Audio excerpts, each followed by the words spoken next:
안녕하세요, 파노튜브입니다. 일본에서 상당히 유명한 입지를 다지고 있는 아이돌 가수가 한국에 몰래 놀러온 것도 모자라 일본과 한국을 비교하며 한국을 극찬해 일본인들이 단체로 발칵 뒤집힌 사건이 생겼습니다. 일본에서 한때 아이돌 활동으로 국민 가수였던 야마모토 사야카가 한국을 몰래 방문했습니다. 야마모토 사야카는 일본 유명 아이돌 그룹 출신으로 우월한 실력과 착한 몸매, 개그 감각과 좋은 악수의 대응 덕분에 현지의 인기도 아주 좋으며 인지도도 높습니다. 소속사에서도 많은 푸시를 받은 해당 팀의 센터이자 캡틴이었습니다. 일본 내에서도 어마어마한 팬덤을 보유하고 있는 그녀는 일본인들의 자랑이라고 불리울 만큼 일본 내에서 완벽함을 자랑하는 대명사였습니다. 이러한 그녀는 예전부터 한국에 대한 관심을 드러내며 SNS로 종종 한국을 거론했는데요. 일본 내에서는 한국을 왜 가냐? 한국 같은 건 신경 쓰지 마라. 한국은 미개한 나라다.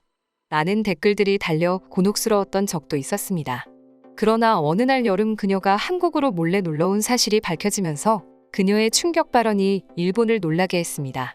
그녀가 한국으로 와 제일 먼저 방문한 곳은 한국의 야구장이었습니다. 그녀는 평소 일본에서도 야구 관람을 좋아해 자주 다녔는데요.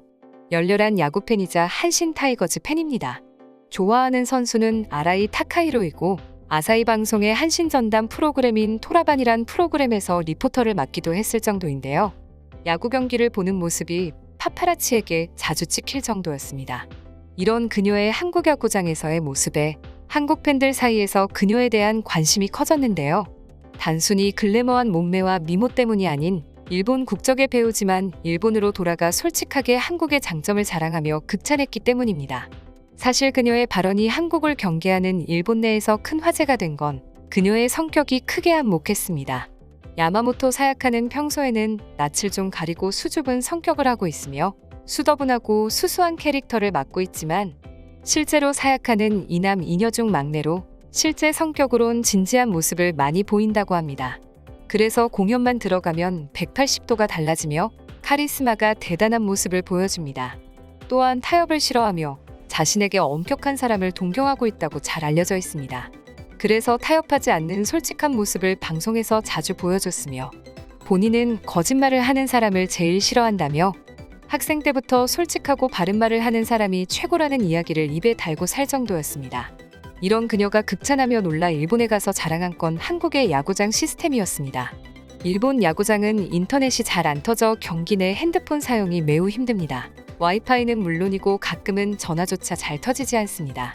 한때 일본에서 야구 경기를 관람하던 중 전화가 와 전화를 받으러 신호가 터지는 곳으로 걸어 나간 뒤 통화가 끝나고 다시 제자리로 걸어오자 경기가 끝나 있었다는 우스갯소리도 있을 정도입니다.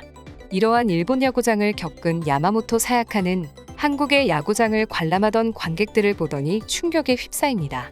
선수들이 홈런을 치는 장면을 볼 때마다 죄다 환호와 함께 고개를 숙이고 핸드폰을 보고 있었기 때문입니다. 그녀가 의아해하며 지켜본 한국인들의 핸드폰에는 방금 홈런을 쳤던 영상이 재중계되고 있었으며 더군다나 경기장 밖에서 보고 있는 사람들의 실시간 반응도 볼 수 있었습니다. 이해 말도 안 된다며 한국인들은 죄다 핸드폰 요금을 얼마나 내고 있냐는 질문에 그녀는 더욱 충격을 받았는데요. 한국에서는 와이파이로 생중계 영상을 보고 있었기 때문입니다. 일본 내에서는 절대 있을 수 없는 충격적인 상황에 한국의 문화에 감탄하며 앞으로 SNS를 통해 일본에서는 야구 경기를 절대 못 보겠다는 말을 전하기도 했습니다. 덧붙여 일본에서 볼 수 없는 한국에서의 여러 모습을 설명하며 일본 야구장 내 로봇 무리들을 소개하며 웃음을 자아내기도 했습니다. 사실 한국으로 놀러온 건 이번이 두 번째입니다. 저번 한국 여행은 광화문과 서울의 거리를 걸었는데 건축물들과 서울의 모습은 아직도 머릿속에 선명할 정도로 인상 깊었습니다. 우리 일본과는 전혀 다른 느낌이었습니다. 이번에는 사업차 조용히 한국으로 와 조용하게 지내다 가려던 중 문득 한국의 야구장이 궁금해져 한 경기만 보고 가자는 마음에 예매를 하고 관람하게 되었습니다. 경기장으로 들어가기 전까진 우리 일본과 같은 점이 무척 많았습니다. 음식점을 팔기도 하며 깔끔한 화장실과 해당 티셔츠와 응원할 때 쓰는 공기봉들을 팔며 다들 신나 보였습니다. 그러나 경기가 시작되고 난 후 한국과 일본의 야구 경기장은 180도 다르다는 것을 알게 되었습니다. 한국인들은 죄다 핸드폰을 꺼내 들고 있었으며 선수들이 공을 칠 때마다 삼진 아웃을 당할 때마다 고개 숙이고 핸드폰을 보고 있었습니다. 처음엔 사진을 찍으려고 하는 거구나 싶었는데 그러기엔 각도가 죄다 바닥을 향하고 있어 궁금함을 참지 못해 슬쩍 쳐다봤을 때 처음엔 죄다 야구 게임을 하고 있는 줄 알았습니다. 이상하다고 생각해 다시 천천히 보니 그들이 보고 있던 건 야구 경기였습니다. 해당 경기를 핸드폰으로 더 자세하게 보고 있었는데요. 심지어 댓글로 경기장에 없는 사람들과 소통하기까지 했습니다. 놀라운 건 이뿐만이 아닙니다.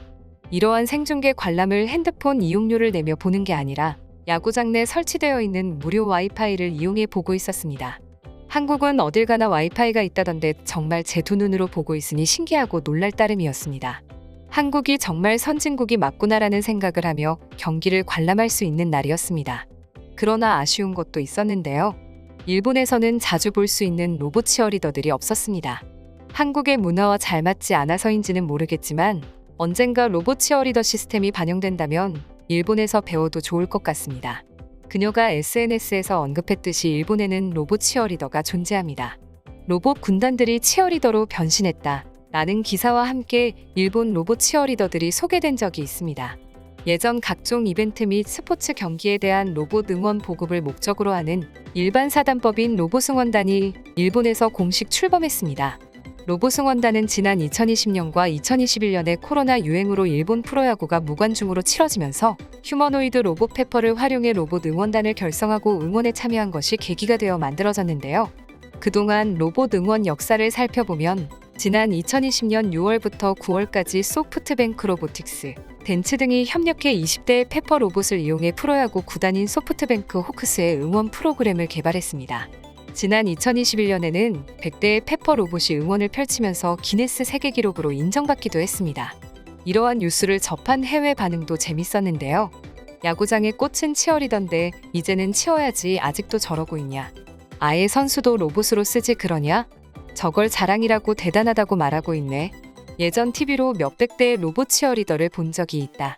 저걸 자랑이라고 전 세계에 보도하던데 너무 기괴하지 않나? 그건 그렇고 로봇들은 와이파이나 데이터가 필요 없나? 안에 사람이 들어있는 거 아닌가? 저러다가 로봇들이 아예 공 들고 야구도 하겠다. 100대가 저러고 있으니 소름 돋는다. 치어리더분 경기 끝나고 동작 틀렸다고 단체로 만든 거 아닌가 모르겠다. 일본 야구장이 좋다고? 생각보다 아주 열악하다. 한국 야구장은 삼겹살에 맥주도 먹으면서 볼 수 있다. 어딜 비교하는 거냐?